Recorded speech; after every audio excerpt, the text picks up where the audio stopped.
Assalamualaikum warahmatullahi wabarakatuh. Selamat pagi semuanya. Semoga kalian hari ini baik-baik aja dan semoga kalian semangat terus walaupun belajarnya masih di rumah aja.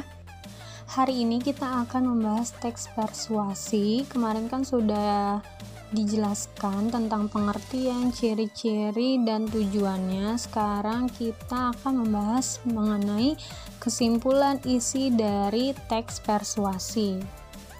Nah, isi dari teks persuasi itu kan berupa ajakan atau bujukan untuk si pembaca melakukan sesuatu. Nah, di dalam teks itu pasti berisikan kesimpulan. Nah, apa sih kesimpulan itu? Terus, apa sih langkah-langkah untuk menyimpulkan isi dari teks persuasi itu? Ada yang tahu? Maka dari itu, hari ini kita akan bahas satu persatu ya. Dari pengertian kesimpulannya terlebih dahulu. Simpulan itu adalah rumusan akhir dari teks tersebut. Simpulan disusun berdasarkan pemahaman atau penalaran kita terhadap keseluruhan isi teks itu. Nah, karena isi teks persuasi berkenaan dengan ajakan, maka kesimpulannya itu tidak jauh dari jawaban atas pertanyaan. Pasti kesimpulannya itu berisikan ajakan, suatu ajakan, seperti itu.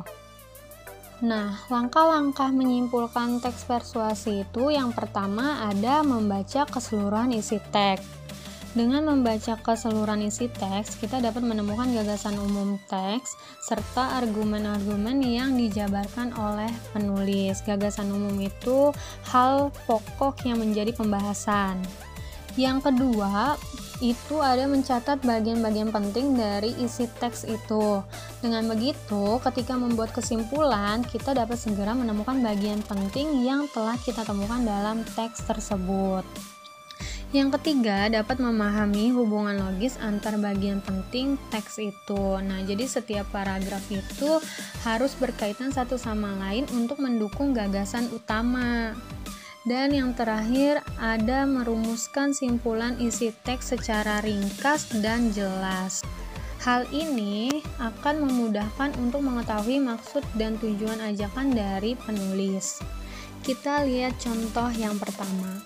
Menurut para ahli kesehatan, hal umum yang menyebabkan orang mengalami gangguan pencernaan antara lain pola makan tidak teratur dan sering terlambat makan. Mereka pun kurang mengonsumsi sayur dan buah, juga kurang memperhatikan gizi makanan. Salah satu upaya menjaga saluran pencernaan agar tetap sehat, makanlah dengan pola makan sehat dan seimbang.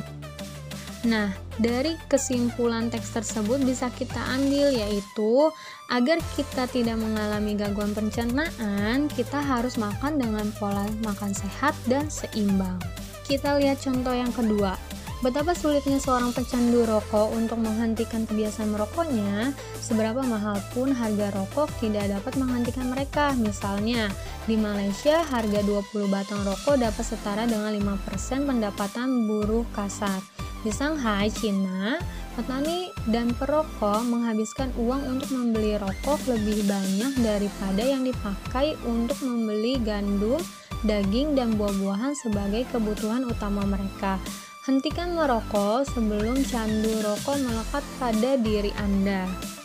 Nah, dari teks tersebut dapat kita ambil kesimpulannya yaitu kita harus menghentikan kebiasaan merokok agar tidak menjadi kecanduan. Selanjutnya ada jenis dari teks persuasi. Yang pertama itu ada persuasi politik. Sesuai dengan namanya, persuasi politik ini dipakai dalam bidang politik yang masih kaitannya dengan bidang politik dan kenegaraan. Umumnya, para ahli politik dan kenegaraan memakai persuasi jenis ini sebagai keperluan politik dan negara. Misalnya kayak kampanye gitu ya. Yang kedua itu ada persuasi pendidikan, dipakai oleh orang tertentu yang masih memang menjalani atau masih ada hubungannya dengan dunia pendidikan untuk mencapai tujuan pendidikan. Nah, biasanya ini dipakai oleh guru untuk mempengaruhi siswa agar giat belajar, gemar membaca, dan lain sebagainya.